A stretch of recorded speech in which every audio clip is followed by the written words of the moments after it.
use cooperative learning to get my students engaged in the classroom.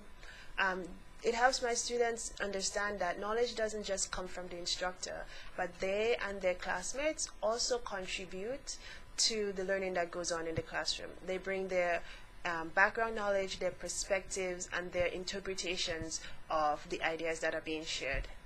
I think this really helps my students know how to work in a team, to achieve a common goal, to share ideas, and to give supportive, constructive feedback in the process, even though they may differ in the opinions and views that they hold from those of their classmates. One activity that I like my students to do, be it in a class where the focus is biology or a class where the focus is biology education, is to have them draw a conclusion as a group from multiple pieces of evidence or data, or from conflicting ideas in the literature.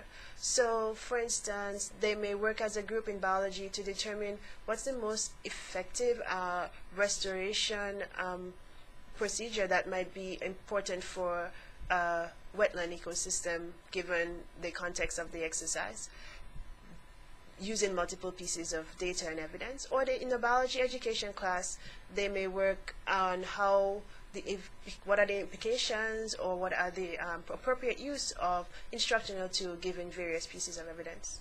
This allows students to know that there are many ideas out there and different people weight ideas differently, but you have to work with people with different opinions and different ideas to come to a conclusion as a group. For someone who is just starting off using cooperative learning, I would recommend that they establish rules to create an environment where students are open to sharing their ideas.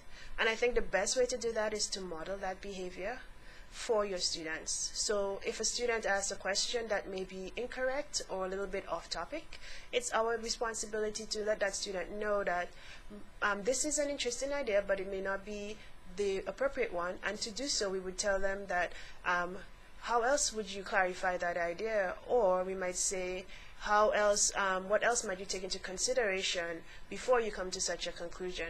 Rather than say, this is an idea that we can't use, and allow them to feel that they're not important to the classroom learning. So I think modeling behaviors where we ask questions, we investigate ideas, and we let students share those ideas creates the most effective environment for cooperative learning.